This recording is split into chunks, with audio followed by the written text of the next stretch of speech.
दिल्ली के मुख्यमंत्री अरविंद केजरीवाल इन दिनों बहुत परेशान हैं। केजरीवाल आम आदमी पार्टी का विस्तार देश भर में करना चाहते हैं। दिल्ली के साथ पंजाब में भी आम आदमी पार्टी की सरकार है। पीएम मोदी के खिलाफ केजरीवाल विपक्ष का चेहरा भी बनना चाहते हैं। मतलब मन में बहुत सारे लड्डू फूटने को तैयार हैं, लेकिन वो फूट पा नहीं रहे। ये सब हो पा नहीं रहा है और केजरीवाल परेशान घूम रहे हैं। दूसरी तरफ केजरीवाल अपने शीश महल की जांच के चक्कर में फंसे हुए। शराब घोटाले के आरोप लग रहे हैं। सिसोदिया, सत्येंद्र जैन जेल में। मतलब चौतरफा वो बेचारे परेशानियों से घिरे हुए। और जब परेशानियां घेरती हैं तो आप शीश महल के बेडरूम में सोइए या आप किसी चौल के बेडरूम में सोइए, नींद दोनों जगह नहीं आती। तो केजरीवाल परेशान तो है। अरविंद केजरीवाल की राजनीति के बारे में यह कहा जाता है कि उनकी राजनीति लाइट कैमरा एक्शन और प्रचार के इर्द गिर्द ही घूमती। लेकिन केजरीवाल की यही राजनीति अब उनके लिए मुसीबत बन रही है, क्योंकि केजरीवाल के विज्ञापन के खर्च पर बड़े सवाल उठ रहे हैं। और ये सवाल देश की सबसे बड़ी अदालत में उठे थे, मैंने आपको बताया था। सुप्रीम कोर्ट पूछ रही है कि प्रोजेक्ट के लिए पैसे ना होने की दलीलें देने वाली केजरीवाल सरकार बताए कि विज्ञापनों पर कितना खर्चा कर रहे हैं। बीजेपी तो इनको एडमैन बोलती है। एक फिल्म आई थी अक्षय कुमार की, पैडमैन। बीजेपी कहती है एडमैन है, इतना ऐड देते हैं।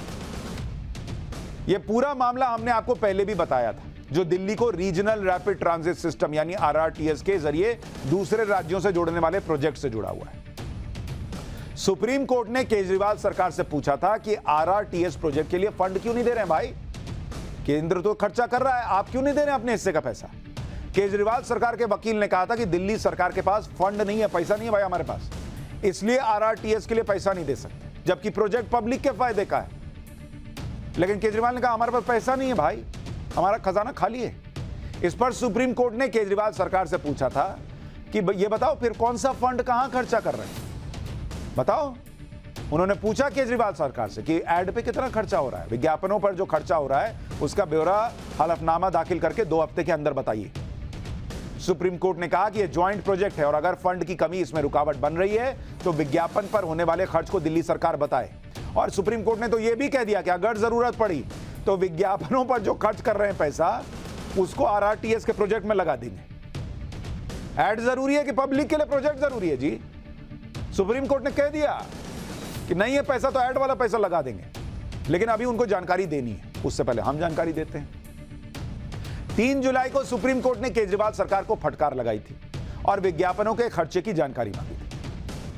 आरआरटीएस प्रोजेक्ट के बारे में आपको और जानकारी आगे दूंगा, लेकिन केजरीवाल सरकार के विज्ञापनों पर जो पैसा खर्च हो रहा है उसके दस्तावेज हमारे पास है।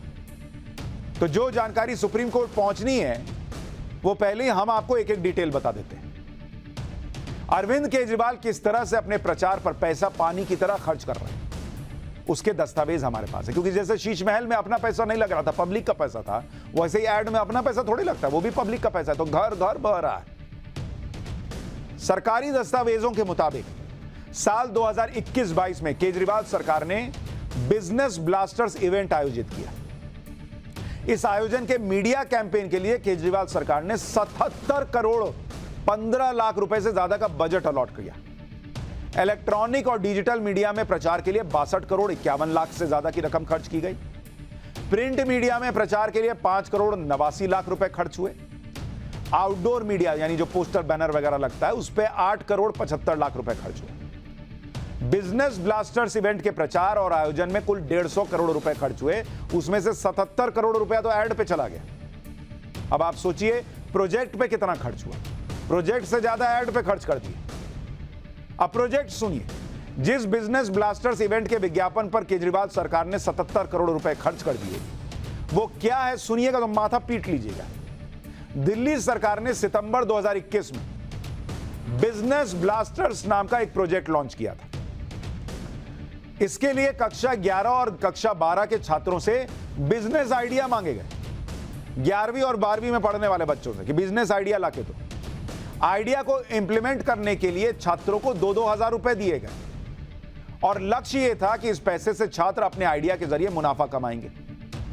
टॉप 10 टीमों को दिल्ली सरकार की यूनिवर्सिटी में डायरेक्ट बीबीए में एडमिशन मिलने का वादा था। यानी 77 करोड़ रुपए विज्ञापन पर खर्च कर दिए और जहां छात्रों को पैसा देके कुछ एंटरप्रेन्योर बनाना था, उनसे कहा कि लो ये 2000 रुपया पकड़ो और अपनी जिंदगी सुधारो, समाज सुधारो। तो छात्रों को भी लग रहा होगा कि इससे अच्छा तो एड कंपनी खोल लेते। बिजनेस ब्लास्टर्स की ही तरह अरविंद केजरीवाल ने दिल्ली में शॉपिंग फेस्टिवल शुरू करने की योजना बनाई थी। अरविंद केजरीवाल ने पिछले साल यानी साल 2022 में जुलाई के महीने में गाजे बाजे के साथ घोषणा कर दी, दिल्ली में शॉपिंग फेस्टिवल का आयोजन करने जा रहे हैं जी, जबरदस्त होगा जी, ऐसा इंडिया में कहीं नहीं होगा। पूरा हंगामा हो गया और कहा कि इससे दिल्ली में हजारों रोजगार पैदा होंगे। देखिए यही सब पोस्टर छपा था। दिल्ली जैसा शॉपिंग फेस्टिवल पूरे देश में पहले कभी नहीं हुआ होगा। केजरीवाल ने एक बार क्या कहा था सुनिए, फिर इसमें क्या हुआ है सुनिएगा तो फिर माथा पीटिएगा। 28 जनवरी से 26 फरवरी तक 30 दिन के लिए दिल्ली में दिल्ली शॉपिंग फेस्टिवल मनाया जाएगा। ये अपने भारत देश का सबसे बड़ा शॉपिंग फेस्टिवल होगा। आज तक इतना बड़ा कभी शॉपिंग फेस्टिवल नहीं हुआ होगा और अभी शुरुआत कर रहे हैं। मुझे उम्मीद है कि आने वाले समय में कुछ सालों के अंदर इसे हम दुनिया का सबसे बड़ा शॉपिंग फेस्टिवल बनाएंगे। तो केजरीवाल जी जिसे इंडिया का सबसे बड़ा शॉपिंग फेस्टिवल बता रहे थे, जिसे आने वाले समय में दुनिया का सबसे बड़ा शॉपिंग फेस्टिवल बनाने वाले हैं, उसका ऐलान तो कर दिया। उसके प्रचार के लिए कितना पैसा खर्च किया पहले ये सुनिए, फिर बताऊंगा कि इस आयोजन का क्या हुआ, शॉपिंग फेस्टिवल की सच्चाई भी बताऊंगा। लेकिन पहले एड के बारे में सुनिए। इस शॉपिंग फेस्टिवल के प्रचार के लिए प्रिंट मीडिया को 3 करोड़ 36 लाख रुपए के ऐड दिए गए। रेडियो पर जिंगल के जरिए प्रचार पर 79 लाख रुपए खर्च किए। आउटडोर मीडिया यानी पोस्टर बैनर से प्रचार के लिए 4 करोड़ रुपए खर्च किए गए। कुल मिलाकर दिल्ली शॉपिंग फेस्टिवल के प्रचार में 8 करोड़ 15 लाख रुपए से ज्यादा खर्च कर दिए केजरीवाल सरकार ने। अब हो गया, प्रचार हो गया, सब कुछ हो गया, पूरा तामझाम हो गया, बाइट आ गई कि अरे पूरे दुनिया में कर देंगे, सब जगह इंडिया में नंबर 1 ये वो। अब आप सोचेंगे बहुत शॉपिंग फेस्टिवल तो बहुत शानदार हुआ होगा, लेकिन अभी आपके पैरों तले जमीन निकल जाएगी जब आप ये सुनिएगा कि इस साल 28 जनवरी से 26 फरवरी तक दिल्ली शॉपिंग फेस्टिवल होना था, लेकिन ये आयोजित ही नहीं हुआ।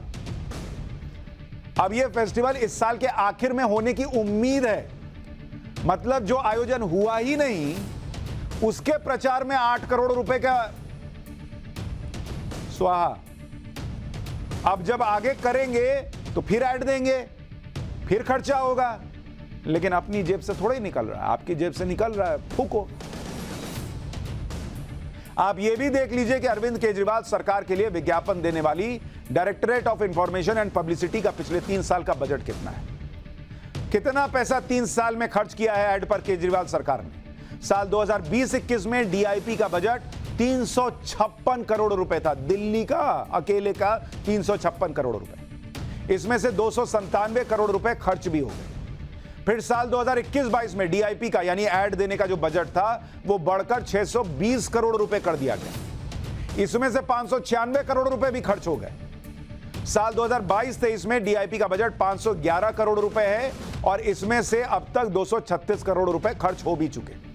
यानी पिछले 3 साल में प्रचार प्रसार में दिल्ली की सरकार ने कुल 1488 करोड़ रुपए का बजट दिया और इसमें से 1131 करोड़ रुपए खर्च भी हो गए। यानी केजरीवाल सरकार ने विज्ञापनों पर पानी की तरह पैसा खर्च किया, लेकिन जब पब्लिक से सीधे जुड़े हुए प्रोजेक्ट में पैसे देने की बात आई तो केजरीवाल सरकार कहने लगी कि उनके पास पैसा नहीं, उनके पैसे केंद्र सरकार ने रोके हुए हैं और प्रोजेक्ट के लिए पैसे केंद्र सरकार को ही देने चाहिए। ऐड के लिए पैसा है बॉस, रैपिड रेल जो आम आदमी का प्रोजेक्ट है उसके लिए पैसा नहीं। केजरीवाल सरकार का कहना है कि उसके पास पैसे बचे ही नहीं। इसकी सच्चाई भी आपको बताता हूं। ऐड वाला तो छोड़ ही दीजिए, बजट का हाल सुनिए। वित्त वर्ष 2019-20 में केजरीवाल सरकार का जो कुल बजट था उसमें से 5900 करोड़ रुपए खर्च ही नहीं कर पाई सरकार, वो पड़े रह गए। इसी तरह से 2020-21 में कुल बजट में से 11,292 करोड़ रुपए बच गए जो खर्च ही नहीं हो पाए। साल 2021-22 में बजट में से 11,249 करोड़ रुपए दिल्ली सरकार खर्च नहीं कर पाई। साल 2022-23 में दिल्ली के बजट में 14,346 करोड़ रुपए सरकार खर्च नहीं कर पाई। मतलब जिनके बजट में 14,346 करोड़ रुपए खर्च नहीं हो पा रहे हैं, उनके पास रैपिड रेल में प्रोजेक्ट में पैसा देने के लिए पैसा नहीं कर। अब आप सोचिए कि दिल्ली सरकार अपने बजट की पूरी राशि को खर्च तक नहीं कर पा रही, यानी दिल्ली सरकार का बजट सरप्लस है। दूसरी तरफ विज्ञापनों पर दबाकर खर्च कर रहे हैं, लेकिन पब्लिक ट्रांसपोर्ट से जुड़े महत्वपूर्ण आरआरटीएस के लिए केजरीवाल सरकार के पास पैसे नहीं। आपको रैपिड रेल ट्रांसपोर्ट सिस्टम के बारे में भी बताता हूं। सुनिए पब्लिक का कितना भला होना है इस प्रोजेक्ट से, लेकिन केजरीवाल सरकार कह रही है पैसे नहीं। देखिए ये जो आरआरटीएस है, रैपिड रेल आरआरटीएस, ये दरअसल केंद्र और दिल्ली सरकार दोनों को पैसा दें। इसके 3 प्रोजेक्ट चल रहे हैं, 1, 2, 3। एक, और ये सारा कहां से है, मान लीजिए दिल्ली से एक जाएगा मेरठ, दूसरा जाएगा अलवर, और तीसरा दिल्ली से पानीपत। ये 3 प्रोजेक्ट, तीनों प्रोजेक्ट के लिए दिल्ली सरकार को कितना फंड देना है, तीनों प्रोजेक्ट का बता रहा हूं। दिल्ली का फंड कितना है, 6,180 करोड़, ये 3 प्रोजेक्ट के लिए देना है। दिल्ली मेरठ के लिए जो प्रोजेक्ट है ये वाला, इसके लिए दिल्ली सरकार को कितना देना है, 1,180 करोड़। इसमें से 415 करोड़ बकाया है, ठीक है। दिल्ली पानीपत और दिल्ली अलवर आरआरटीएस के लिए कुल 5,000 करोड़ रुपए देने। इस फंड को तो देने से ही मना कर दिए कि इसमें तो हम हाथ ही नहीं लगाएंगे, हमारे पास पैसा नहीं। और जो एक में हाथ लगाए हैं उसमें भी अभी पूरा पैसा नहीं दे पाए। तो बॉस आपसे पूरा बजट खर्च नहीं हो रहा, आपके बजट में पैसा बच जा रहा है, आपके पास एड में दबाकर खर्च करने के लिए पैसा है और पब्लिक के प्रोजेक्ट के लिए पैसा नहीं। अब यही बात सुप्रीम कोर्ट पूछ रहा है। अब जाकर जब बताएंगे तो वहां क्या ही होगा वो हम बताएंगे, क्योंकि बाकी तो बताएंगे नहीं, वो तो ऐड चलाएंगे। हम बताएंगे। पाठशाला देखते रहिए।